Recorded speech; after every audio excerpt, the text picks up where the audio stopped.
जाए, हर कदम चलो ऐसा कि निशान बन जाए। जे जिंदगी तो सब कार लेते हैं, जिंदगी ऐसे जियो कि मिसाल बन जाए।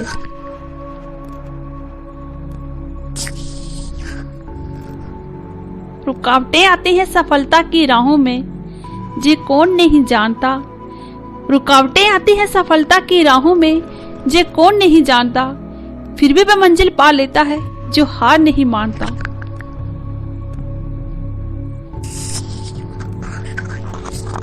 एक समय की बात है,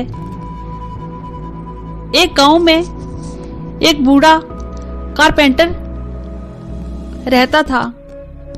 वह अपने काम के लिए काफी जाना जाता था। दूर दूर तक उसके नाम के चर्चे होते थे। वह अपने हर एक काम के लिए जाना जाता था, पर अब वह बूढ़ा हो जाने के कारण उसने सोचा कि बाकी की जिंदगी आराम से गुजारी जाए। और वह अगले दिन सुबह वह अपने मालिक के पास पहुंचा और बोला, मैंने वर्षों आपकी सेवा की है, पर अब मैं बाकी का समय आराम से पूजा पाठ में बिताना चाहता हूं। कृपया मुझे काम छोड़ने की अनुमति दें। मालिक ने उस कारपेंटर को बहुत मानता था, बहुत इज्जत करता था, बहुत मान सम्मान करता था। उसका काम से वो बहुत खुश रहता था। वह कारपेंटर को निराश करना नहीं चाहता था। फिर भी वह कहने लगा, आप जहां के सबसे अनुभवी व्यक्ति हैं, आपकी कमी जहां कोई पूरी नहीं कर सकता। आपसे निवेदन है कि जाने से पहले एक आखिरी काम करते जाइए।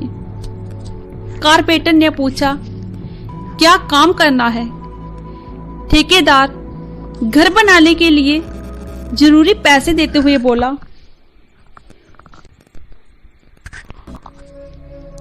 मैं चाहता हूं कि अब जाते जाते हमारे लिए एक और लकड़ी का घर तैयार कर दीजिए। उसे बहुत ही आलीशान घर बनाना, बहुत अच्छे से बनाना। तो कारपेंटर इसके लिए तैयार हो गया।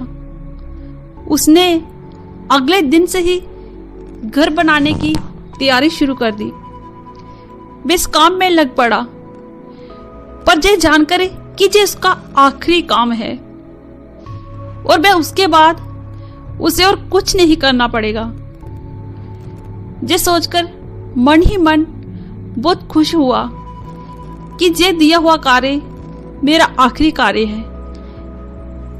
ये काम मेरी जिंदगी का आखिरी काम है और उसके बाद मुझे कुछ नहीं करना होगा। यही सोचकर वह काम करने में थोड़ा ढीला पड़ गया। वह मेहनत से काम नहीं करने लगा। पहले जो काम करता था बहुत मन लगा के दिल जान से काम करता था, लेकिन अब ये काम उसकी जिंदगी का, उसके लिए, उस मालिक के लिए आखिरी काम था। ये बात सोचकर वो काम में मन नहीं लगा पाया। पहले जैसा बड़े सावधानी से लकड़ियां और कट्टा सब कुछ इकट्ठा करता था, सब कुछ अच्छी अच्छी चीजें लाके घर को बनाता था। तो अब वह बस काम चलाओ तरीके से सब करने लगा। कुछ ही महीनों में घर तैयार हो गया और वह अपने मालिक के पास गया और उसके पास खड़ा होकर बोला, मालिक, मैंने घर तैयार कर लिया है, अब तो मैं काम छोड़कर जा सकता हूं। ठेकेदार बोला, हाँ, आप बिल्कुल जा सकते हैं, लेकिन अब आपको अपने छोटे से पुराने घर में जाने की कोई जरूरत ही नहीं है। ये बात सुनकर कारपेंटर हैरान हो गया, क्योंकि इस बार जो घर आपने बनाया है वह आपकी वर्षों की मेहनत का इनाम है।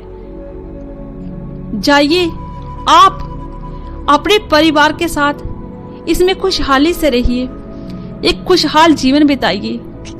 ये घर मेरी तरफ से आपके लिए एक छोटा सा उपहार है और इसे मेरी भेंट समझकर स्वीकार कर लीजिए।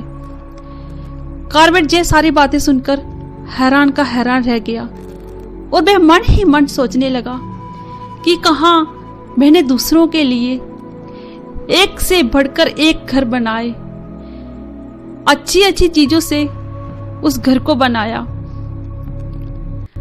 और अपने ही घर को इतने घटिया तरीके से बना बैठा। काश मैंने अपने घर के लिए थोड़ी मेहनत की होती, काश मैंने ये घर भी बाकी घरों की तरह बनाया होता तो आज मेरा घर भी सुंदर होता। काश मैंने इसे अपनी जिंदगी का आखिरी काम समझकर ना किया होता, बल्कि ये समझकर करता कि ये मेरी जिंदगी की शुरुआत है, तो आज मेरा घर भी औरों की तरह बहुत सुंदर होता। जिंदगी में जो भी काम मिले उसे अपनी जिंदगी का प्रथम कार्य समझकर ही कीजिए। जिंदगी का कोई भी काम आखिरी नहीं होता। देखते हैं जे जिंदगी हमें कब तक भटकाएगी, देखते हैं जे जिंदगी हमें कब तक भटकाएगी। किसी दिन तो कोशिश हमारी भी रंग लाएगी। उस रोज हम आराम से बैठेंगे अपने घर में और कामयाबी बाहर दरवाजा खटखटाएगी।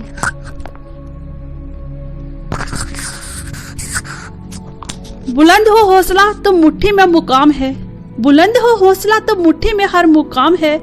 मुश्किलें और मुसीबतों तो जिंदगी में आम है। जिंदा हो तो ताकत रखो बाजुओं में तैरने की, क्योंकि लहरों के साथ बहना तो लाशों का काम है।